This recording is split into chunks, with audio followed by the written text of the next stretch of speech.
Hello student, नमस्कार। स्वागत है आपका आपके अपने चैनल एमएलटी एजुकेशन पॉइंट पर। कैसे हैं आप सभी? आज के इस क्लास में हम पढ़ने वाले हैं आपके बहुत ही बेहतरीन सिस्टम के बारे में, एंडोक्राइन सिस्टम। तो what is endocrine system and इसके फंक्शंस क्या होते हैं, ये कैसे आपकी बॉडी के अंदर काम करता है, इसके अंदर कौन कौन सी ग्लैंड्स इंक्लूड होती है, इनका क्लासिफिकेशन क्या है, इन सभी के बारे में आज के इस वीडियो में हम समझने वाले हैं। तो चलिए देरी किस बात की, हम शुरुआत करते हैं आपके इस बेहतरीन टॉपिक की, एंडोक्राइन सिस्टम। तो आज हम एंडोक्राइन सिस्टम के बारे में पढ़ने वाले हैं। बहुत ही अच्छा टॉपिक है, आपका पूरा ध्यान और फोकस यहाँ पर होना चाहिए। हर एक कॉन्सेप्ट आपका क्लियर किया जाएगा। चलिए जी, एंडोक्राइन सिस्टम सबसे पहले होता क्या है उसके बारे में हम समझते हैं।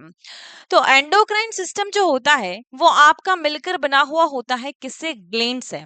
और जहां पर भी सिस्टम की बात आती है, देखो आप सभी जानते हैं कि जहां सिस्टम की बात हो रही है, मतलब क्या है कि आपके जैसे सेल से टिश्यू बनता है, टिश्यू से ऑर्गन, ऑर्गन से सिस्टम, वैसे ही आपका सिस्टम बना हुआ है। लेकिन ये आपके अदर सिस्टम की तरह नहीं है। जैसे कि आपका डाइजेस्टिव सिस्टम है, तो डाइजेस्टिव सिस्टम में क्या है, एक पूरा ट्रैक्ट है ना, और सब ऑर्गन आपस में एक दूसरे से जुड़े हुए हैं। रेस्पिरेटरी सिस्टम में तो वहां भी आपके सारे ऑर्गन एक दूसरे ऑर्गन से जुड़े हुए हैं, तब जाके मिलकर एक सिस्टम बन रहा है। जैसे आपका यहाँ पर माउथ आ गया, इसोफेगस आ गया, स्टमक, इंटेस्टाइन, ये पूरा एक आपका डाइजेस्टिव सिस्टम है। बट आपके एंडोक्राइन सिस्टम में ऐसा नहीं है। यहाँ पर कोई ऑर्गन आपस में एक दूसरे से कनेक्टेड नहीं होता है। कनेक्टेड मीन्स जैसे आपका इसोफेगस है, तो इसोफेगस से आगे ही कंटिन्यू आपका स्टमक हो जाता है, स्टमक से कंटिन्यू आपकी इंटेस्टाइन हो जाती है। बट इसमें ऐसा नहीं है कि यहाँ पर एक ग्लैंड दूसरी ग्लैंड से पूरी कनेक्टेड है, एक लंबी लंबी ट्रैक्ट है, ऐसा कुछ भी नहीं है इसमें। ये सिस्टम थोड़ा सा अलग तरीके का है। तो चलिए समझते हैं थोड़े से अलग तरीके के सिस्टम के बारे में। देखिए, ये जो एंडोक्राइन सिस्टम होता है, ये मिलकर बना हुआ होता है ग्लैंड से, जिनको डक्ट लेस ग्लैंड कहा जाता है। और ये ग्लैंड्स क्या प्रोड्यूस करती है? केमिकल मैसेंजर प्रोड्यूस करती है, जिनको हम हार्मोन्स कहते हैं। और यही हार्मोन आपकी पूरी बॉडी के फंक्शंस के, जो फिजियोलॉजिकल एक्टिविटी आपके बॉडी के अंदर होती है, उसको कंट्रोल या रेगुलेट करता है। जैसे आपके पास में एक सिस्टम और है, कौन सा सिस्टम? Nervous system. ठीक है, ये है नर्वस सिस्टम। तो नर्वस सिस्टम का काम क्या होता है? नर्वस सिस्टम आपके बॉडी की सभी एक्टिविटी को कंट्रोल करती है, कोऑर्डिनेट करती है, रेगुलेट करती है। तो आपका सबसे मेजर और प्राइमरी सिस्टम अगर आप कहें, जो कि आपकी बॉडी के ऑल फिजियोलॉजिकल एक्टिविटी को रेगुलेट करता है। आपकी बॉडी में ये सारे फंक्शंस जो हो रहे हैं वो कैसे हो रहे हैं, कौन कर रहा है इन सभी को? तो आपका नर्वस सिस्टम कर रहा है। सबसे प्राइमरी और मेजर सिस्टम तो यही है। लेकिन अगर हम सेकेंडरी सिस्टम कहें, तो सेकेंडरी सिस्टम जो कि आपके बॉडी के फंक्शंस को कंट्रोल करता है, या कह सकते हैं कि रेगुलेट करता है, उसको एंडोक्राइन सिस्टम कहते हैं। Endocrine system. तो आपकी बॉडी में कितने सिस्टम है? दो सिस्टम है, जो कि आपके ऑल बॉडी फंक्शन को रेगुलेट करते हैं, या ऑल बॉडी फिजियोलॉजिकल एक्टिविटीज भी कह सकते हैं, को रेगुलेट करते हैं। ये दो फंक्शन है, सॉरी दो सिस्टम है। अब इन दोनों सिस्टम में डिफरेंस होता है। दोनों अपना अपना अपनी अपनी जगह काम करते हैं। एक डिफरेंस ये है कि एक जो है वो शॉर्ट टाइम के लिए होता है, जैसे नर्वस सिस्टम। तो नर्वस सिस्टम जो होता है वो बहुत ही शॉर्ट टाइम के लिए होता है, बट इसकी एक्शन बहुत ही फास्ट, बहुत ही क्विक होती है।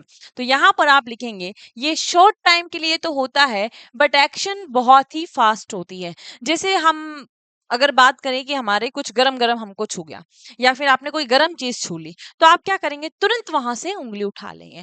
अब ये देखो, ये एक्शन कितनी फास्ट, कितनी क्विक हुई। आपको कांटा चुभ गया, आपने तुरंत वहां से अपना हाथ हटा लिया, तो कितनी स्पीड से ये काम हुआ है। बट ये काम बहुत ही शॉर्ट टाइम के लिए हुआ, है ना। तो नर्वस सिस्टम और एंडोक्राइन सिस्टम में यही डिफरेंस है कि ये शॉर्ट टाइम के लिए है, बट फास्ट एक्शन होती है। यहाँ पर ये आपका लॉन्ग टाइम के लिए होता है, बट यहाँ पर आपकी एक्शन जो है वो बहुत ही ज्यादा स्लो होती है। ठीक है, तो मेजर डिफरेंस आपको समझ में आया या नहीं आया? अब देखिए, एंडोक्राइन सिस्टम की स्टडी आप किसके अंदर करते हैं? तो यहाँ लिखेंगे साइंस की वह ब्रांच जिसके अंदर आप एंडोक्राइन सिस्टम की स्टडी करते हैं, उसको आप क्या कहते हैं? सो यहाँ लिखेंगे आप स्टडी ऑफ अब वो चीज आप लिख लेना आगे, आपके नोट्स प्रिपेयर करेंगे तो, या नोट्स आपको मिल ही जाएंगे कि साइंस की वह ब्रांच या which deals with the study of, क्या लिखेंगे, which deals with the study of endocrine system called endocrinology. क्या कहेंगे, endocrinology, study of endocrine system, मैं शॉर्ट में लिख रही हूँ, endocrine system called endocrinology. Okay, clear है, इतना आपको समझ में आया। एंडोक्रिनोलॉजी के बारे में पढ़ते हैं हम, आपका जो पूरा एंडोक्राइन सिस्टम होता है। अब हमने कहा कि एंडोक्राइन सिस्टम क्या है। एंडोक्राइन सिस्टम जो है वो बना हुआ होता है आपकी ग्लैंड से। तो यहाँ लिखेंगे endocrine system is made up of endocrine endocrine glands. किससे मिलकर बना हुआ होता है, ग्लैंड से मिलकर बना हुआ होता है। और उन ग्लैंड्स को हम एंडोक्राइन ग्लैंड कहते हैं, क्योंकि देखो हमारी बॉडी में दो तरह की ग्लैंड होती है, अभी उनके बारे में भी हम डिस्कस करेंगे। तो यहाँ एंडोक्राइन सिस्टम के अंदर जो ग्लैंड्स आती है उनको हम एंडोक्राइन ग्लैंड कहते हैं। और ये ग्लैंड्स हमेशा, इन ग्लैंड के पीछे आप क्या लिखेंगे, ये डक्टलेस ग्लैंड होती है। और इनका काम क्या होता है, endocrine system is made up of endocrine glands which produce या which secrete chemical messenger, एक केमिकल मैसेंजर की तरह होता है। उसको आप क्या कहेंगे, उसको आप कहेंगे केमिकल मैसेंजर कॉल्ड हार्मोन्स। क्या कहेंगे जी, हार्मोन्स। तो हम आज बात करेंगे आपकी कौन कौन सी ग्लैंड्स होती है, कौन कौन से आपकी बॉडी के अंदर हार्मोन्स होते हैं, उनकी क्या एक्शन होती है, इन सब के बारे में। अब देखो ग्लैंड की बात आई यहाँ पर, तो ग्लैंड क्या है, ग्लैंड आपका ग्रुप ऑफ टिश्यू है। क्या है, glands are group of tissue, glands are group of tissue. अब देखो ये टिश्यू है, तो ऑब्वियसली यहाँ पर बात आपके हार्मोन्स की हो रही है। तो ये क्या करेगी, ये ग्लैंड्स आपके हार्मोन्स को सिक्रीट करेगी। तो सिमिलर फंक्शन परफॉर्म करने वाले टिश्यू मिलकर आपकी एक ग्लैंड्स को बनाते हैं। यहाँ पर आपके ये जो ग्रुप ऑफ टिश्यू है, ये क्या करेंगे, आपकी ग्लैंड्स को बनाएंगे। कौन सी ग्लैंड बनाएंगे, एंडोक्राइन ग्लैंड बनाएंगे। और ये ग्लैंड क्या करेगी, which secrete or produce hormone to the target organ।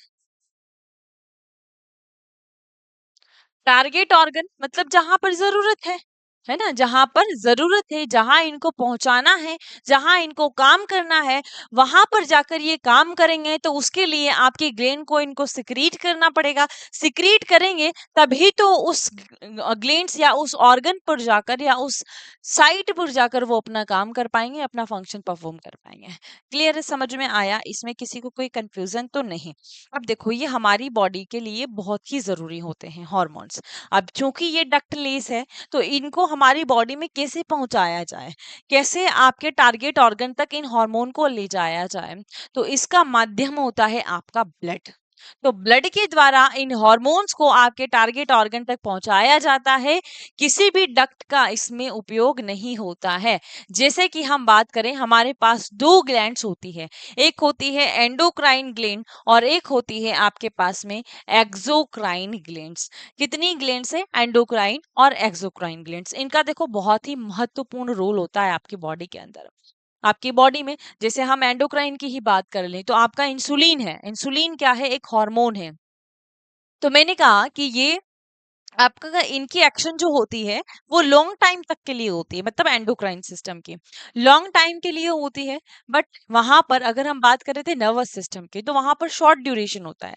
लेकिन यहाँ लॉन्ग टाइम के लिए है और बहुत ही स्लोली काम करता है। जैसे इंसुलिन की बात कर लीजिए, डायबिटीज होता है किसी को, तो ऐसा तो नहीं है एकदम से शुगर खा ली, बहुत सारा डिब्बा भर के आपने शक्कर खा ली और आपको शुगर हो गई। ऐसा कभी होता है क्या, नहीं होता है। और ऐसा भी नहीं कि एकदम से हार्मोन जो है वो बनना बंद हो गया, आज का आज बंद हो गया, अभी का अभी बंद हो गया, ऐसा नहीं होता है ना। तो धीरे धीरे बढ़ते, कहते हैं ना कि ये 3 महीने की देखी जाती है। जैसे HbA1c आप चेक करते हैं तो उसमें देखा जाता है कि इनका लेवल जो है वो कब से बढ़ा हुआ है, कितना टाइम हो गया है इनको डायबिटीज से गुजरते गुजरते। जैसे आज आपको पता चला है, तो आपको पता आज चला है, लेकिन वो बहुत टाइम पहले का है। वो धीरे धीरे धीरे धीरे बढ़ता हुआ फिर एक स्टेज पर आ जाता है और फिर उनको डायबिटीज हो जाती है। तो यहाँ पर एंडोक्राइन सिस्टम ये बहुत ही स्लोली एक्ट करता है, लेकिन लॉन्ग टाइम के लिए होता है। डायबिटीज होती है ना, फिर लॉन्ग टाइम के लिए हो जाती है ना। तो सेम वैसे ही इसमें होता है। तो देखिए आपके पास में दो तरह की ग्लैंड होती है, एंडोक्राइन और एक्सोक्राइन। तो पहले अगर हम एक्सोक्राइन की बात करें, तो एक्सोक्राइन ग्लैंड्स वो ग्लैंड होती है जिसके पास में डक्ट होती है। They have duct. इनके पास में क्या है? डक्ट है। और ये डक्ट किस काम में आती है? ये क्या सिक्रीट करती है? ग्लैंड से तो कुछ ना कुछ सिक्रीट तो करेगी ही भैया। जैसे हमारी ये ग्लैंड्स हार्मोन सिक्रीट कर रही है, तो ये भी कुछ सिक्रीट करेगी। तो ये आपके एंजाइम सिक्रीट करेगी। क्या सिक्रीट करेगी? एंजाइम्स सिक्रीट करेगी, है ना। जैसे हमने बहुत सारी ग्लैंड्स पढ़ी है आपका, जब मैंने डाइजेस्टिव सिस्टम पढ़ाया था, तो जैसे पेनक्रियास को ले लीजिए। तो पेनक्रियास तो हालांकि आपका एंडोक्राइन के अंदर भी आता है, बट आपके एक्सोक्राइन में भी आता है। आपकी सलाइवरी ग्लैंड को ही ले लीजिए, है ना, आपका सलाइवरी ग्लैंड को ही ले लीजिए। आपका एग्जाम्पल मैं आपको बता रही हूँ आपके एक्सोक्राइन ग्लैंड का। तो आपकी जो सलाइवरी ग्लैंड है वो क्या सिक्रीट करती है जी? वो सिक्रीट करती है सलाइवा, है ना। सलाइवा कहाँ पर आया? आपके माउथ में आया। अब इसने सलाइवा जो सिक्रीट किया उसके अंदर एंजाइम्स है, और ये एंजाइम क्या करेंगे? आपके फूड को डाइजेस्ट करेंगे। तो यहाँ पर ये जो सिक्रीशन हो रहा है, आपकी ग्लैंड से सिक्रीशन माउथ में आया। जैसे हमारा यहाँ पर हार्मोन का सिक्रीशन आपके टारगेट ऑर्गन तक जाता है, तो उसके बीच में माध्यम कौन था? हमने कहा ब्लड। तो यहाँ पर माध्यम कौन है? यहाँ पर है आपकी डक्ट। जैसे आपकी ये ग्लैंड है ना, तो इस ग्लैंड की अपनी खुद की एक डक्ट होती है, अपनी खुद की ही गाड़ी है मेरे पास, अपनी खुद की गाड़ी से मैं जा रहा हूँ। अब इसके पास भैया इसकी गाड़ी नहीं है, तो इसको इसका भी सामान भी तो कैसे न कैसे पहुंचाना पड़ेगा। तो ये कैसे पहुंचाएगा? ये बस से पहुंचाएगा, किसी और साधन से पहुंचाएगा। ये इसके पास में अपना कोई भी कुछ नहीं है, ये खाली है, बस बना देता है। अब पहुंचाने वाला चाहिए इसको कोई ना कोई, तो ये बस के माध्यम से पहुंचाता है। ये अपनी खुद की गाड़ी लेकर जाता है, तो इसके पास में अपनी खुद की डक्ट है। तो इसने क्या किया? यहाँ पर अपना सिक्रीशन इस डक्ट को दिया, और ये अपने इस सिक्रीशन को आपके टारगेट ऑर्गन तक लेकर गई, है ना। जहां पर इसको काम करना है अपना, वहां पर लेकर गई। पेनक्रियास को ले लीजिए। पेनक्रियास के पास में अपने खुद की डक्ट होती है, तो वो खुद की डक्ट में अपना सामान डाल देता है, और वो डक्ट लेकर चली जाती है आपके डिओडेनम में, जो आपकी इंटेस्टाइन होती है। समझ में आया? तो इसमें और इसमें बस इतना सा अंतर है कि ये आपका एंजाइम सिक्रीट करती है, जूसेस सिक्रीट करती है, और उनको ट्रांसपोर्ट करती है वाया डक्ट। अब जी एंडोक्राइन सिस्टम की बात करते हैं। एंडोक्राइन सिस्टम, अंतःस्रावी ग्रंथि। अब देखो, एंडोक्राइन सिस्टम में वैसे तो मोटा मोटा मैंने आपको बता ही दिया है कि एंडोक्राइन सिस्टम के पास कोई डक्ट नहीं होती है। तो यहाँ आप लिखेंगे कि ये डक्टलेस ग्लैंड है। कौन सी है? डक्टलेस ग्लैंड होती है। और ये क्या सिक्रीट करती है? ये सिक्रीट करती है हार्मोन्स, सिक्रीट हार्मोन्स या केमिकल मैसेंजर्स, है ना। और इनको अपने टारगेट ऑर्गन तक कैसे पहुंचाती है? सिक्रीट हार्मोन एंड ट्रांसपोर्ट, या आप कह सकते हैं secrete hormone and transport to the target organ, target organ via blood। किसके द्वारा पहुंचाया? ब्लड के द्वारा पहुंचाया। मान लीजिए आपके पास में ये एक ऑर्गन है, अब इस ऑर्गन से आपको किसी टारगेट ऑर्गन तक पहुंचाना है, तो किसके माध्यम से पहुंचाएंगे आप? इस ब्लड के माध्यम से, क्योंकि ब्लड तो हमारी बॉडी में हर जगह जाता है। ये आपका मान लीजिए टारगेट ऑर्गन है ना। तो ब्लड तो आपकी बॉडी में हर जगह जाता है, तो ये यहाँ ले जाएगा, ब्लड पहुंचेगा और ये उसको वहां पर पहुंचा देगा। है ना। तो यहाँ किसके माध्यम से जा रहा है, ब्लड के माध्यम से जा रहा है। ये क्या सिक्रीट करती है, ये आपके हार्मोन सिक्रीट करती है। ये क्या सिक्रीट करती है, ये आपके एंजाइम्स और जूसेस सिक्रीट करती है, जूसेस सिक्रीट करती है, जिसके अंदर बहुत सारी चीजें होती है। तो ये आपको क्लियर है। और ये आपकी बॉडी के बहुत सारी एक्टिविटीज को परफॉर्म करता है, कई सारे फंक्शंस आपके बॉडी में परफॉर्म करता है। मतलब कि जो भी एक्टिविटीज आपकी बॉडी में हो रही है वो ब्लड के थ्रू वहां पर पहुंचाता है और उसको कंट्रोल करता है, उसको रेगुलेट करता है। अब देखिए, नेक्स्ट चलते हैं हम आपके एंडोक्राइन ग्लैंड्स के ऊपर। कौन कौन सी टाइप की आपके एंडोक्राइन ग्लैंड होती है, कहाँ कहाँ पर होती है, उनका क्या काम होता है, सबके बारे में समझेंगे। पहले हम बात करते हैं कि आपके पास में ग्लैंड कितने टाइप की है। तो यहाँ पर हम लिख लेते हैं आपकी एक एक ग्लैंड के बारे में। फर्स्ट वन, यहाँ सबसे पहले हम लिखते हैं आपकी पिट्यूटरी ग्लैंड के बारे में। Pituitary gland. अब पिट्यूटरी में आपके पास एंटीरियर भी होती है और पोस्टीरियर भी होती है। कहाँ है आपकी पिट्यूटरी ग्लैंड, तो देखिए यहाँ पर, ये आपकी पिट्यूटरी ग्लैंड है। इससे ऊपर आपका हाइपोथैलेमस और इससे ऊपर आपकी पीनियल ग्लैंड होती है। तो यहाँ लिख लीजिए सबसे पहले पिट्यूटरी ग्लैंड को। पिट्यूटरी ग्लैंड से नीचे आप आएंगे इसके ऊपर, हालांकि आप यहाँ पर पीनियल ग्लैंड को भी लिख सकते हैं, यहाँ लिखना चाहे तो पीनियल ग्लैंड। अब हाइपोथैलेमस का कुछ अलग ही काम होता है, अलग ही तरीके का काम होता है। वो जब मैं आपको पिट्यूटरी ग्लैंड के बारे में समझाऊंगी तब वहां पर मैं आपको हाइपोथैलेमस का फंक्शन समझाऊंगी कि इसका काम क्या होता है। नीचे आइए, यहाँ आपको क्या दिख रहा है, ये आपको दिख रही है थायराइड ग्लैंड। थायराइड ग्लैंड यहाँ दिख रहा है, ये है आपकी थायराइड ग्लैंड्स, यहाँ पर होती है। फिर नीचे आइए, आपको यहाँ पर मिलेगी थाइमस ग्लैंड। कौन सी मिलेगी, थाइमस ग्लैंड।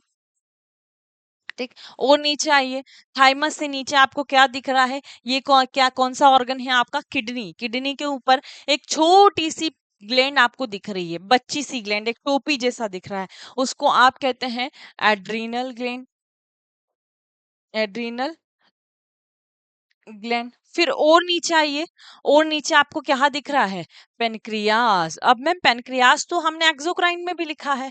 तो ये एक ऐसा है जिसका रोल दोनों ही तरफ होता है, ये इसके दोनों ही हाथ में लड्डू होता है। तो ये आपका एक्सोक्राइन के अंदर भी होता है क्योंकि ये जूसेस और एंजाइम भी सिक्रीट कर रहा होता है, एक तरफ ये हार्मोन भी सिक्रीट कर रहा है। तो ये ऑर्गन जो है आपका दोनों ही तरफ होता है, एक्सोक्राइन में भी और एंडोक्राइन में भी। तो यहाँ आप लिख सकते हैं कि पेनक्रियास जो है वो भी आपका एक ग्लैंड है, पेनक्रियाटिक ग्लैंड, है ना। अब देखो लास्ट वन यहाँ पर बचता है। अब यहाँ पर बात आ रही है आपकी ओवरीज की और टेस्टिस की। तो यहाँ आप लिखेंगे अगर रिप्रोडक्टिव ग्लैंड्स के बारे में, तो रिप्रोडक्टिव ग्लैंड्स में आपकी एक तो ओवरी आ जाती है और एक आपके पास में टेस्टिस आ जाते हैं, टेस्टिस आ जाता है। ठीक है जी। तो ये इतनी सारी ग्लैंड्स है जो कि आपकी हार्मोन प्रोड्यूस करती है। इन सभी के बारे में हम एक एक करके पढ़ेंगे कि कौन सी ग्लैंड्स आपके कौन से हार्मोन को सिक्रीट करती है। क्लियर है, इतना समझ में आया।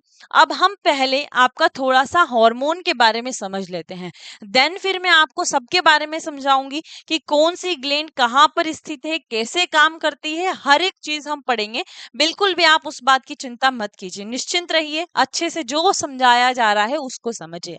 देखिए हार्मोन की अगर बात करें तो हार्मोन क्या है आपका, हार्मोन को आप कह सकते हैं कि ये क्या है, केमिकल मैसेंजर है। क्या है, केमिकल मैसेंजर है, जो कि एंडोक्राइन सिस्टम के द्वारा प्रोड्यूस होते हैं या सिक्रीट होते हैं। So hormones are chemical messenger, chemical messenger produce नहीं, सिक्रीट बाय एंडोक्राइन सिस्टम्स। क्या है आपका हार्मोन्स, ये एक तरह का केमिकल मैसेंजर है जो कि एंडोक्राइन सिस्टम के द्वारा सिक्रीट होते हैं। और ये जो होते हैं वो नॉन न्यूट्रिएंट होते हैं। क्या होता है, नॉन न्यूट्रिएंट। तो यहां पर आप लिखेंगे फॉर्म्ड बाय नॉन न्यूट्रिएंट। अब इसका मतलब क्या है, देखिए हार्मोन कहीं आपको बाहर से नहीं मिलते हैं, जैसे आप कार्बोहाइड्रेट, प्रोटीन, लिपिड ये सारी चीजें बाहर से खा लेते हैं, वैसे आपके हार्मोन आपको बाहर से नहीं मिलेंगे, ये आपकी बॉडी बनाती है, आपके बॉडी की ग्लैंड्स बनाती है। तो यहाँ पर इनको तोड़ने पे कोई आपको एनर्जी भी नहीं मिलेगी। कार्बोहाइड्रेट खाते हो तो उसको तोड़ देते हो आप, है ना, उसको तोड़ोगे, प्रोटीन को तोड़ोगे, लिपिड को तोड़ोगे तो आपको एनर्जी मिलेगी। यहाँ पर हार्मोन को तोड़ने से एनर्जी नहीं मिलती है। तो ये आपका यहाँ पर नॉन न्यूट्रिएंट होता है, फॉर्म्ड बाय बॉडी। देखो यहाँ पर एक चीज स्किप हो गई है, इसके बीच में आएगा फॉर्म्ड बाय बॉडी। किसके द्वारा फॉर्म्ड होते हैं? आपकी बॉडी के द्वारा। आपकी बॉडी खुद इनको बनाती है, ना कि आप बाहर से लेते हैं। नॉन न्यूट्रिएंट होते हैं, इनसे आपको कोई भी एनर्जी नहीं मिलती है, तोड़ के एनर्जी नहीं मिलती है कि इनको तोड़ लोगे और उस एनर्जी को आपकी बॉडी जो है वो यूज कर लेगी। अब देखिए इनकी एक्शन कैसे होती है। सबसे मेन और इम्पॉर्टेंट बात कि हार्मोन की एक्शन कैसे होती है, ये कैसे काम करता है। तो हार्मोन जो होता है एक्ट करता है आपकी टारगेट ग्लैंड, किस पर? टारगेट ऑर्गन पर, सॉरी। तो हार्मोन एक्ट एक्ट अरे hormone act only target organ via blood. किसके द्वारा? ब्लड के द्वारा, बट नॉट डायरेक्टली। तो इसको आप इस तरीके से भी लिख सकते हैं कि hormone does not take directly on target sales.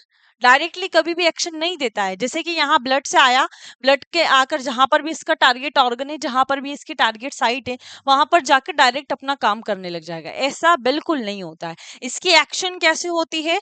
Act act on receptor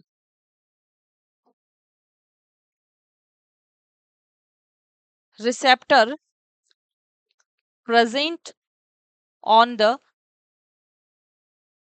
membrane of target cell।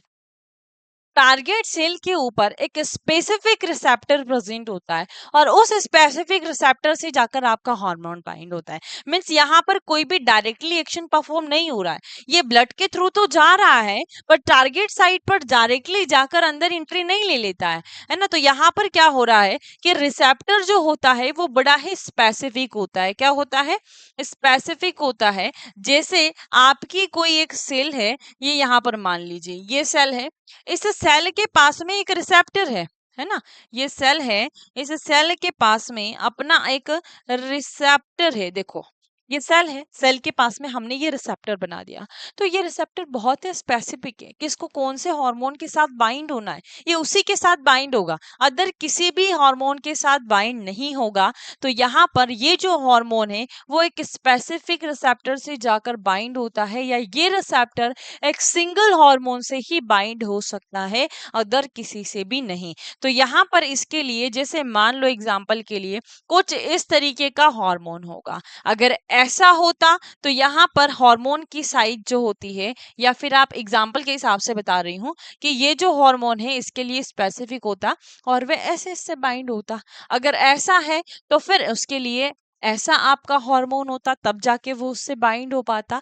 तो ये जो आपका कॉम्प्लेक्स बना है रिसेप्टर और हार्मोन का, वो बहुत ही स्पेसिफिक होगा, तभी यहाँ पर कॉम्प्लेक्स बनेगा, अदरवाइज वो यहाँ से बाइंड नहीं होगा। क्योंकि आपके माइंड में आना चाहिए कि ग्लैंड्स ने भैया हार्मोन सिक्रीट करके डाल दिया ब्लड के अंदर, तो वो हार्मोन तो कहीं पर भी जाकर किसी पर भी फंक्शन परफॉर्म कर सकता है ना, उसकी एक्शन कहीं पर भी हो सकती है। लेकिन ऐसा नहीं होता है। क्यों नहीं होता है? कि वो ब्लड से उसी जगह जाएगा जहां पर उसके लिए रिसेप्टर है। आपने कोई भी पार्सल भेजा है तो पार्सल उसी के घर जाएगा जिसका एड्रेस लिखा है ना। और अगर एड्रेस गलत लिख दिया तो वो बात अलग है, लेकिन जिसका एड्रेस लिखा है उसी के घर जाएगा, ऐसा तो नहीं वो कहीं पर भी देकर आ जाएगा।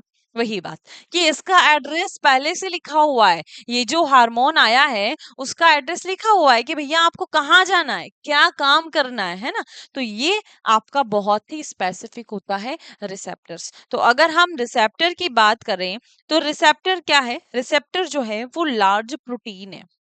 और ये रिसेप्टर आपके कहाँ पर प्रेजेंट हो सकते हैं, देखो रिसेप्टर क्या है, लार्ज प्रोटीन है।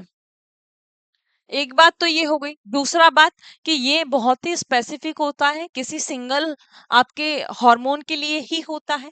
तीसरी बात कि इसकी जो लोकेशन होती है वो कहाँ कहाँ पर हो सकती है। देखिए सेल मेम्ब्रेन, ये आपकी सेल है तो सेल मेम्ब्रेन पर भी होगी, न्यूक्लियस पर भी हो सकती है ना, सेल मेम्ब्रेन पर भी हो सकती है, न्यूक्लियस पर भी हो सकती है, और साइटोप्लाज्म के अंदर भी हो सकती है। मतलब रिसेप्टर आपका यहाँ पर भी प्रेजेंट हो सकता है, यहाँ पर भी हो सकता है, यहाँ पर भी हो सकता है। अब डिपेंड करता है कि वो हार्मोन किस टाइप का है और कौन से रिसेप्टर से जाकर बाइंड होगा। वो केवल हार्मोन पर ही डिपेंड करता है कौन से टाइप का है। अगर वो इसके लिए बना है तो इसी से जाकर बाइंड होगा, इसके लिए बना है तो इसी से जाकर बाइंड होगा, और इसके लिए बना है तो इसी से जाकर बाइंड होगा। जैसे अगर आप यहाँ पर देखें तो यहाँ पर आपका हार्मोन आया, किसी भी ग्लैंड ने आपका हार्मोन सिक्रीट किया है ना, सिक्रीट करने के बाद अगर वो आपके सेल मेम्ब्रेन के लिए है ना, सेल मेम्ब्रेन के लिए, जैसे कि आपका प्रोटीन का मान लीजिए है ना, तो प्रोटीन के लिए आया भैया वो, तो उसके लिए आपका रिसेप्टर सेल मेम्ब्रेन पर प्रेजेंट है। अगर वो आप कह देते हैं यहाँ पर कि जैसे आपका साइटोप्लाज्म है, तो साइटोप्लाज्म के लिए आपका जैसे स्टेरॉइड हार्मोन होता है, तो स्टेरॉइड हार्मोन के लिए रिसेप्टर कहाँ पर प्रेजेंट होगा, साइटोप्लाज्म में प्रेजेंट होता है। उसी तरीके से वो डिपेंड करता है कि हार्मोन किसके साथ अपना एक्शन परफॉर्म करेगा। तो यहाँ जैसे आपका ब्लड से ये आया हार्मोन, अब हार्मोन ने यहाँ से एंट्री ली, ब्लड से वो बाहर आया, कैपिलरी से बाहर आया, वो किस पर आएगा, आपकी जो टारगेट सेल है उस पर आएगा कि उसके लिए यहाँ पर रिसेप्टर है या नहीं। अब इसके लिए यहाँ पर रिसेप्टर था तो वो यहाँ पर आके इस तरीके से बाइंड हो गया, और जब हार्मोन और रिसेप्टर आपस में बाइंड होते हैं तो ये कॉम्प्लेक्स बनता है, इसको कहते हैं रिसेप्टर हार्मोन कॉम्प्लेक्स या हार्मोन रिसेप्टर कॉम्प्लेक्स। देखो ये बन गया यहाँ पर कॉम्प्लेक्स, पूरा कॉम्प्लेक्स बनने के बाद उसने एंट्री ली आपकी न्यूक्लियस के अंदर, न्यूक्लियस के अंदर गया, यहाँ पर देखिए इस डीएनए से बाइंड हुआ, यहाँ पर ट्रांसक्रिप्शन होता है, जैसे आपका डीएनए से एमआरएनए बना, फिर एमआरएनए से क्या बनता है, आपके आरएनए बनता है, राइबोसोम्स बनते हैं, प्रोटीन्स बनते हैं, वो आप सभी को प्रोसेस पता है ही सही। तो इस तरीके से ये अपना फंक्शन जो है वो परफॉर्म करता है। जैसे आप अगर न्यूक्लियस की बात कर लें, न्यूक्लियस पर रिसेप्टर प्रेजेंट है, जैसे थायराइड हार्मोन है, तो थायराइड हार्मोन के लिए रिसेप्टर न्यूक्लियस पर होगा। अभी मैंने बताया जैसे स्टेरॉइड हार्मोन है तो उसके लिए न्यूक्लियस साइटोप्लाज्म में होगा, प्रोटीन के लिए है तो उसके लिए आपका सेल मेम्ब्रेन पर होगा। क्लियर है सभी को फंडा, इसमें किसी को कोई डाउट या किसी को कोई कंफ्यूजन नहीं है। अब हम आगे की तरफ मूव करते हैं, लास्ट हमारा यहाँ पर बचा है आपके क्लासिफिकेशन के बारे में। क्लासिफिकेशन में आपके पास में दो हार्मोन होते हैं, एक स्टीरॉयड हार्मोन है और एक नॉन स्टीरॉयड हार्मोन है। दोनों में क्या डिफरेंस है, देखो स्टीरॉयड हार्मोन जो होते हैं, स्टीरॉयड हार्मोन के बारे में बात करें तो स्टीरॉयड सिंथेसाइज्ड होते हैं फ्रॉम, सिंथेसाइज्ड फ्रॉम लिपिड। ये किससे मिलकर बने हुए होते हैं, लिपिड से मिलकर बने हैं। अब लिपिड या फिर आप कह सकते हैं कोलेस्ट्रॉल से मिलकर बने हुए हैं, किससे, कोलेस्ट्रॉल से। तो यहाँ पर आप लिपिड या कोलेस्ट्रॉल भी लिख सकते हैं। अगर ये लिपिड से मिलकर बने हुए होते हैं तो क्या होगा, ये वाटर में सॉल्युबल होगा या नहीं होगा, ये वाटर में इनसॉल्युबल होगा, वाटर में इनसॉल्युबल होगा। तो क्या ये सेल मेम्ब्रेन को क्रॉस कर पाएगा या नहीं कर पाएगा, वाटर में इनसॉल्युबल होता है। तो ये क्या सेल मेम्ब्रेन को क्रॉस कर पाएगा या नहीं कर पाएगा। अभी हमने स्टेरॉइड का एक एग्जांपल दिया, आपका हार्मोन कहाँ पर होगा, उसके लिए साइटोप्लाज्म में होगा, मींस ये सेल मेम्ब्रेन को क्रॉस कर पा रहा है। क्यों कर पा रहा है, क्योंकि जैसे हम सेल मेम्ब्रेन को देखते हैं तो आपकी सेल मेम्ब्रेन के पास में लिपिड की लेयर होती है, लिपिड की लेयर है तो आसानी से आपका लिपिड क्रॉस कर पाएगा, क्योंकि उसको पानी से डर लगता है, और ये तो वैसे भी वाटर इनसॉल्युबल है, पानी में घुल मिल नहीं सकता। तो यहाँ पर ये इजीली क्रॉस कर पाएगा, क्योंकि यहाँ पानी का कोई रोल नहीं है, तो वाटर इनसॉल्युबल है, वाटर में इसका कोई रोल नहीं है, तो ये आसानी से पास कर पाएगा, नहीं तो नहीं कर पाता बेचारा। अब यहाँ पर एग्जाम्पल देख लीजिए, प्रोजेस्टोन आप लिख सकते हैं, प्रोजेस्टोन, एस्ट्रोजन भी लिख सकते हैं, और टेस्टोस्टेरोन भी लिख सकते हैं। ये सब एग्जाम्पल है आपके किसके, स्टेरॉइड हार्मोन के। अगर हम नॉन स्टेरॉइड की बात करें, तो नॉन स्टेरॉइड में आप क्या लिखेंगे, नॉन स्टेरॉइड में आप लिखेंगे इसका उल्टा, कि ये आपका किससे मिलकर बना हुआ है, लिपिड से मिलकर बना हुआ है, तो ये किससे मिलकर बना हुआ होगा, it is made up of protein, protein से मिलकर बना हुआ है। लेकिन ये वाटर में सॉल्यूबल होंगे, ये पानी में घुलनशील होंगे, तो ये आपकी सेल मेम्ब्रेन को क्रॉस नहीं कर पाएंगे, सेल मेम्ब्रेन को क्रॉस नहीं कर पाएंगे। अब इसके कौन कौन से एग्जाम्पल होंगे, मीन्स ये वाटर में सॉल्यूबल होंगे, प्लाज्मा मेम्ब्रेन को क्रॉस नहीं कर पाएंगे, तो क्या लिखेंगे यहाँ पर, इंसुलिन, एग्जाम्पल लिख लीजिए, एग्जाम्पल आप इंसुलिन लिख सकते हैं, जैसे कि इंसुलिन है, तो इंसुलिन आपके बेचारा सेल मेम्ब्रेन पर होता है, क्योंकि वो क्रॉस नहीं कर पाता है। मैंने कहा कि प्रोटीन के लिए रिसेप्टर सेल मेम्ब्रेन पर ही होगा, स्टीरॉयड हार्मोन के लिए आपका अंदर की तरफ होगा, तो वैसे ही यहाँ पर है, इंसुलिन है तो इंसुलिन के लिए आपका प्रो सेल मेम्ब्रेन पर ही होता है, कहाँ होगा, सेल मेम्ब्रेन पर ही होता है, ठीक है।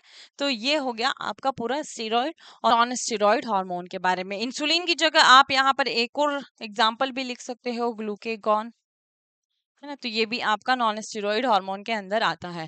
तो ये पूरा कंप्लीट होता है हमारा, यहीं पर हमारा खत्म होता है आज का क्लास। और नेक्स्ट क्लास में हम पढ़ने वाले हैं आपके ये जो हार्मोन्स है, कौन कौन सी ग्लैंड्स कौन से हार्मोन सिक्रीट करती है, जितनी भी ग्लैंड्स मैंने आपको बताई है ऊपर से नीचे तक, उन सभी ग्लैंड्स के बारे में, कौन से हार्मोन सिक्रीट करती है और वो हार्मोन कैसे अपना काम करते हैं, उनका क्या काम होता है, वो सब हम समझेंगे। एक बेसिक इंट्रोडक्शन मैंने आपको पूरा यहाँ पर हार्मोन्स के बारे में भी बता दिया है, और आपको ग्लैंड्स के बारे में भी बताया, और आपके एंडोक्राइन सिस्टम के बारे में भी बताया। तो चलिए आज की क्लास हम यहीं पर करते हैं खत्म, और मिलेंगे आपके अगले टॉपिक के साथ, इंट्रो आपके एंडोक्राइन सिस्टम का जो नेक्स्ट पार्ट है उसके साथ। Thank you.